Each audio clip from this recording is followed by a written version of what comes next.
Hello, how are you doing? Welcome to my channel.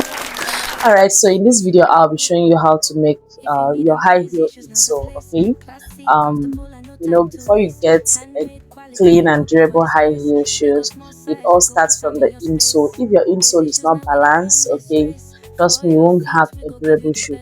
So in this very video I'll be showing you how to achieve that. Okay, so if you are new to my channel, please kindly click on the subscribe button and also the bell icon so you can be getting more of educational videos from me. Alright, and also while watching, if you have any question or any concern, okay, you can always put that in the comment section and I'll be there to give a response to your question. Alright guys, thank you and enjoy yourself while you watch. Thank you. So this is the fiber I'll be working with. So let's go straight to drawing out our insole. Remember what I told you an insole is? That an insole is a part of the shoe that determines if your shoe will be durable or not. That is where your feet would be on, okay? That part of the shoe that your leg is always on top, that you match, that's the insole. So first of all, start with making our insole. So you need to draw out 4 pieces of this. I'm going to show you how to draw it out and get the correct size to make your insole. Okay, so when drawing out your insole, okay, after you've drawn one leg out or one side out, just like the way I'm drawing, you use a normal pen so it can be clear enough. You see, when you after drawing it, you don't take it like this again and place it to draw the next one. You flip it. Okay, see the way I did it? It was like this before. So you flip it to get the other leg. So this is our right leg. You flip it over to get the left leg. So in order not to waste our material, after flipping it, I'm going to turn it. Okay, you see how I did that? I'm going to turn it and then draw it out to get the left leg. So that's how you'll be doing it till you get the 4 pieces I told you about. You see? You flip it again. You turn it to get your right leg again. So we'll be needing 2 right legs and 2 left legs for the insole. So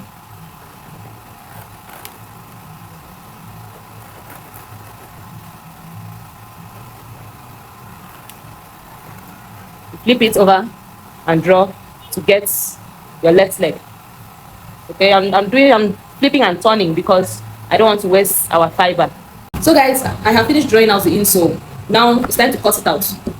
You cut them out, and please, when you are cutting, don't cut outside the line. Okay, cut it inside the line or on the line. Please, when you are cutting, cut inside the line or on the line. Don't cut outside. So you see the way I'm doing it. Now I'm cutting it on the line. You see, I'm cutting it on the line and not cutting it outside. Now the reason, because if you cut it outside, it will make it a little bit bigger. It will adjust the size a little bit. So cutting it on the line, it means you are doing an accurate job. If you cut it outside the line, it will make it a little bit bigger. To make the size a little bit bigger. So you cut it out, all of it, one after the other. Okay, please be careful. Be careful while cutting so you don't reduce the size by mistake. Okay, it's better you make mistake by adding size than reducing the size. When you add it, you can easily adjust it back to the normal size you wanted. But if you reduce it, that will go come home. So see that I'm carefully cutting it out, right? See? So I've cut one out. Do the same thing to the rest. Cut all of them out carefully. Alright, so I have cut out the insole. These are the 2 rights and the 2 lefts. You see? 2 rights, 2 lefts. So we keep this aside. Okay? This is our pattern. Now there's another thing we are going to cut out. We are going to cut half of this insole. Okay? This half I'm about to cut now, we use it. It's also part of the insole. Okay, we use it to kind of support the other 2 fibers we cut out for the insole.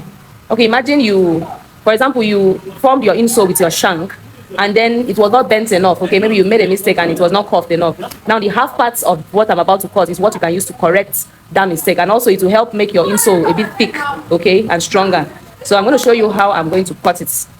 Alright, so to have that half parts of the insole of the fiber I told you about, all you just need to do is place your pattern like this on top of your fiber. See the way I placed it like that.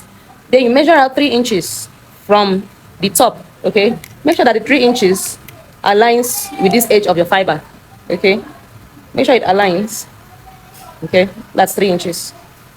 That's 3 inches. So that's where you start from to draw it out. And make sure you place your pattern well. So you draw it out.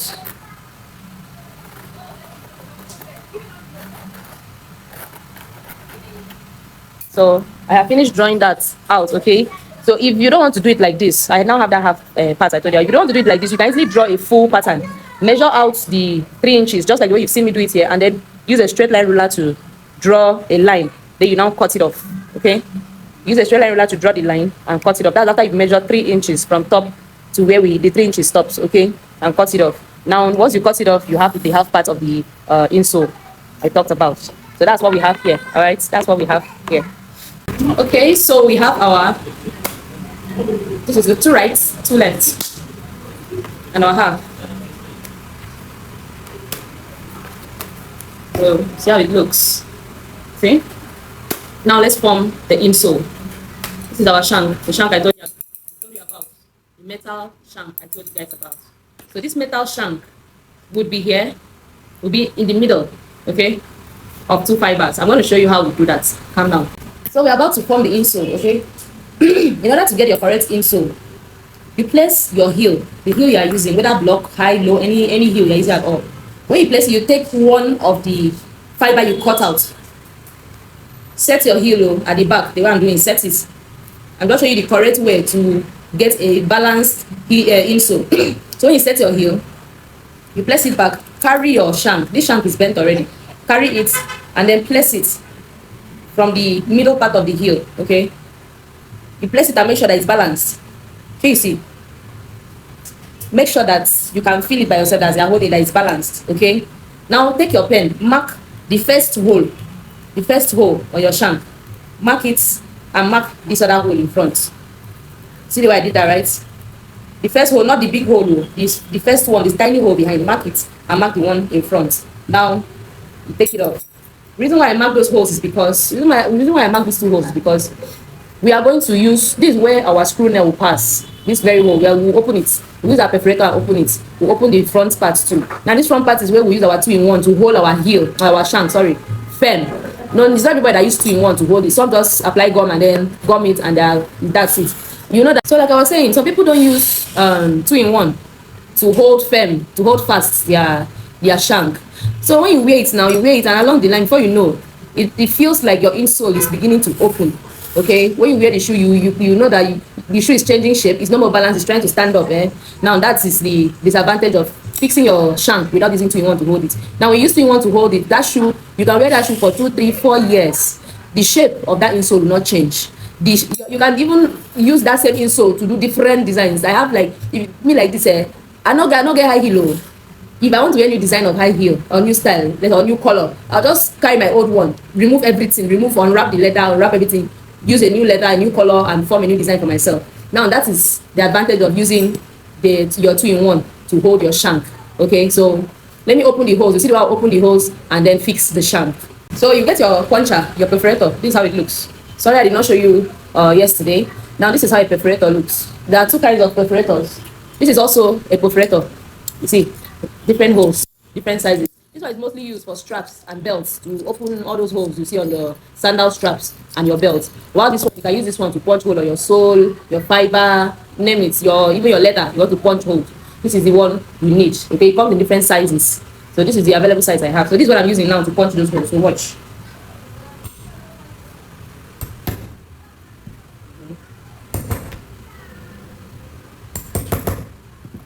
Alright, so I've gotten my holes. Now take the other ones, then place it and mark that hole. Then make sure you set it together, set it well. You set it well and make sure that they align before you mark the holes. Okay, mark that same hole. Just mark the hole on all the remaining fibers then. Okay, after marking, you punch your holes. Just like the same thing you did to the first fiber, do it to the rest, except this half. Don't touch this half, just the full ones. All right. So anything you did to the first one, do it to the rest. So you punch the hole.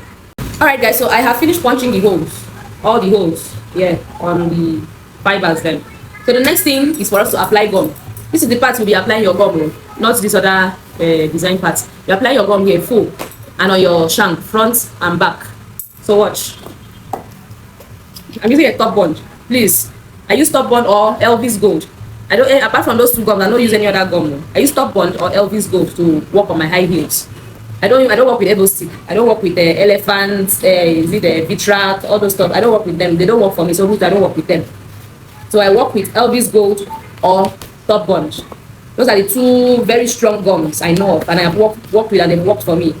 Customer does not complain that they were wearing shoe and so pulled off, all those things. They don't. Okay, I have worked with, I think, Vitrak, and I had to apply gum on my insole like 3 times before I was able to use it. I applied gum, it was not even feeling like I have applied something. It dries off quickly too, so I don't like that one. I work with Elvis Gold or top bond. So you see where I applied my gum, right? You apply, set it aside to dry a little bit on your shank, front. Okay, apply to the front, turn, and apply it to the back. Okay. So like I said, I use a short 2-in-1, but you can use a long one for accuracy so that you'll not be stressing like me. So as you get to that point, as you get to this point where your shank is curved, that curved point, you pause. Your hand should not leave here, okay? You pause. Get your heel, the heel you're using for the shoe. Now drop it and place your shoe, okay? Make sure you use your thumb to press this point that we have your 2-in-1, where the curved shank is. Press it, and then gradually leave this front to gum together. And that is it. So you see now. And even I allowed this front side to gum while I was trying to gum this back part. It wouldn't have given me this fine heely shape. So you see, it wouldn't have given you this shape. So always make sure that your hand is in front to prevent it from sticking together. So that is it. Now you see how we get that heel insole now. See how it's balanced. Very balanced. Okay. But once you add this one now, it will be super over balanced that the customer don't go, they complain, say shaky, this is that. So you see, drop it, it's balanced. So you see, you can see how it is now. So that's how you form your high heel insole. Okay, so after I've gotten my insole, you have to remove this 2-in-1 behind. Remove it. Why I removed it is because you need that space to be open for your screw nail to pass. Okay, that's where you pass your screw nail. Okay, when you are screwing your heel, that's where your screw nail will pass through when you are screwing your shoe to the heel. That way, even if you can wear your high heel and run, you will not be scared that your heel will come out. Okay, so but this one you need to cover this one. That's why I told you that you must use a 2-in-1 to hold your shank to your fiber. When you cover it, you need hammer, okay, to hit it so that it will lock. Now this is how I place it. See how I place it. You hit it. See now it's flat and that's locked very well. Now that way I can wear this very shoe, this insole. I can use it for 1 year, 2 years. It will not open. This place here will not open because you wear your shoe. This part tends to open along the line, but it will not open because of this 2-in-1, this locking I did. It will not open. You can even decide to change your leather, like I said earlier. So that is it, and then you hit it round, okay? Turn it, hit it. So that it will be very firm, okay? See the way I turn it? Turn and lift this part too. Be very firm. Do the same thing to the other